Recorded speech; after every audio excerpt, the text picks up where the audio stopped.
దేవుడు జాలి కలిగినటువంటి దేవుడు. దేవునికి ఉన్నటువంటి విశేషమైనటువంటి గుణగణముల్లో చాలా అమూల్యమైనటువంటి సంగతి ఏంటయ్యా అంటే, దేవుడు జాలి గల దేవుడై ఉన్నాడు. మనం ఆరాధించేటువంటి దేవుడు, మనం పూజించేటువంటి దేవుడు, మనము స్తుతించుచున్నటువంటి దేవుడు ఈరోజు జాలి పడేటువంటి దేవుడుగా మనకు కనబడుతూ ఉన్నాడు. దైవ గ్రంథములో ఆయన యొక్క ప్రత్యక్షతలు చాలా ఉన్నాయి. ఆయన గురించి తెలుసుకోవడానికి మన జీవితకాలం సరిపోదు. దేవుని గురించి మనం ఎంత లోతుగా అధ్యయనం చేసినా ఆయన గురించి ఎన్నో అమూల్యమైన సంగతులను మనం తెలుసుకుంటాం. ప్రతిదినం మనం దేవుని వాక్యాన్ని చదువుతున్నా, ప్రతిరోజు దేవుని వాక్యాన్ని ధ్యానిస్తూ ఉన్నా ఆయన గురించిన సంగతులు మనకి ఎన్నో నూతనంగా కనిపిస్తూ ఉంటాయి.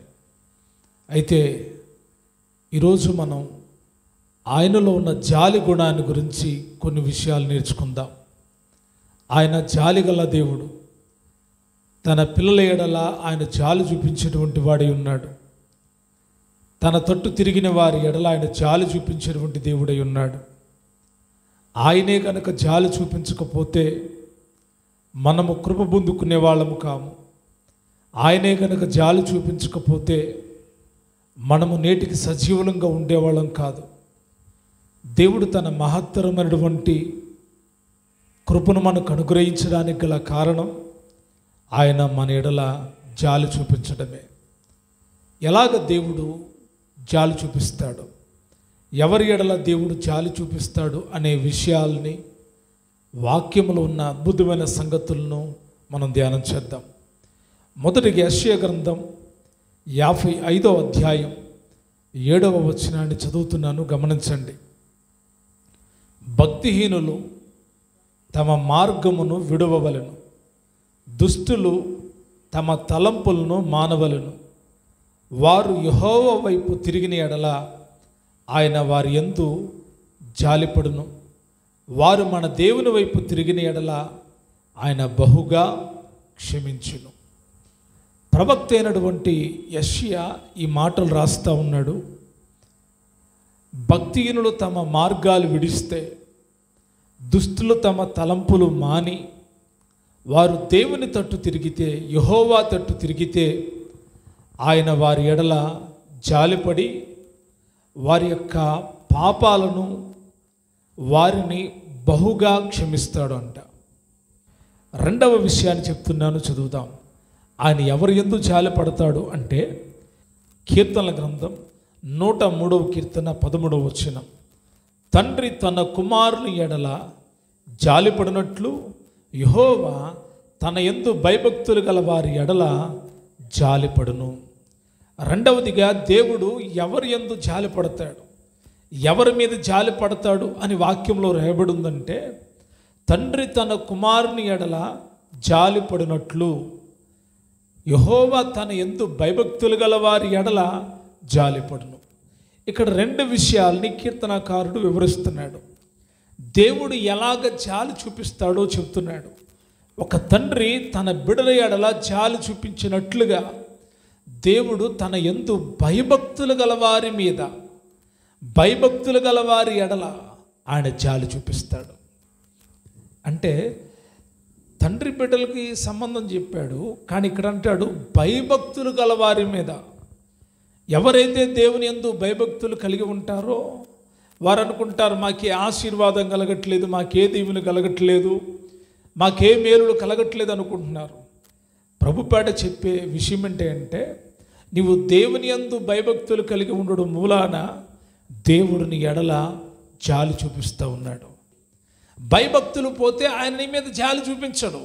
నువ్వు భయభక్తులు కలిగి ఉండి భక్తి భయంతో కూడిన భక్తి చేస్తూ ఉంటే ఆయన నీ మీద ఏం చూపిస్తాడు? జాలి చూపిస్తాడు. ఇది రెండవ విషయం. మూడవ విషయాన్ని చదువుదాం. యెషయా గ్రంథం 49వ అధ్యాయం 13వ వచనం.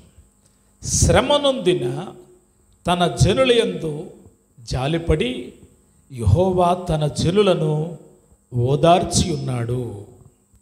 ఎవరి మీద దేవుడు జాలి చూపించాడంట? ఎవరి మీద దేవుడు జాలి చూపిస్తున్నాడంట? శ్రమనొందియున్న తన జనుల యందు. శ్రమ పడుతున్నారు. ఎవరు వీళ్ళు? దేని కొరకు శ్రమ పడుతున్నారు అంటే, లోకములో ఆస్తులు సంపాదించుకోవడం కోసం కాదు, పేరు సంపాదించుకోవడం కోసం కాదు, ధనము సంపాదించుకోవడం కోసం కాదు. వీరు ప్రభువు కొరకు, ప్రభు నామము నిమిత్తము శ్రమ పడుతూ ఉన్నారు. ఇబ్బందుల కొలుములో మగ్గిపోతూ ఉన్నారు, శ్రమ పెట్టబడుతున్నారు. అయితే శ్రమనొందిన తన జనుల యందు యెహోవా జాలి పడుతూ ఉన్నాడు. తన జాలిని చూపిస్తూ ఉన్నాడంట. తన జాలిని చూపించి తన జనులను ఓదారుస్తూ ఉన్నాడు. ఓదారుస్తూ ఉన్నాడు. ఓదార్చడము అంటే అర్థం ఏంటంటే, ఈ శ్రమలు ఎటువంటి శ్రమలయ్యా అంటే, కొన్ని శ్రమలు అంత బాగా శ్రమ అనిపించవు, అంత బాగా కష్టం అనిపించవు. కొన్ని శ్రమలు ఎలాగుంటాయి అంటే, మన కళ్ళల్లో కన్నీళ్లు తెప్పిస్తాయి, మన గుండెను కోత కోస్తాయి. ఆ వేదన, ఆ దుఃఖము వర్ణించలేనిది. అటువంటి శ్రమల మధ్యలో ఎవరు మనల్ని ఓదార్చే వాళ్ళు ఉండరు, ఎవరు మనల్ని ఆదరించే వాళ్ళు ఉండరు. మనము శ్రమ పడతా ఉంటే చూసి నవ్వేవాళ్ళు ఎక్కువ ఉంటారు.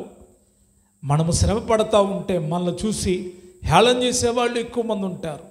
కానీ మనల్ని ఓదార్చే వాళ్ళు ఎవరు ఉండరు. ప్రభు అంటున్నాడు, శ్రమనొందిన నా జనుల ఎడల నేను జాలిపడి వారిని నేను ఓదారుస్తూ ఉన్నాను.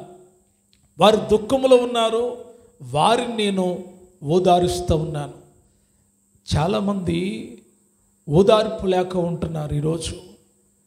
చాలామందికి ఓదార్పు లేదు. వారి దుఃఖాలకు కారణం దేవుని నమ్ముకోవడమే. వారి శ్రమకు కారణం దేవుని యందు భయభక్తులు కలిగి జీవించడమే. వారు శ్రమ పడ్డానికి గల కారణం న్యాయముగా మాట్లాడడమే. వారు కన్నీళ్లు పెట్టడానికి గల కారణం యథార్థంగా బ్రతకడం మూలానే వారి హృదయాల్లో కన్నీళ్లు కలుగుతున్నాయి. ఎందుకంటే వారు అబద్ధాలు ఆడట్లేదు, వారు న్యాయంగా ఉంటున్నారు.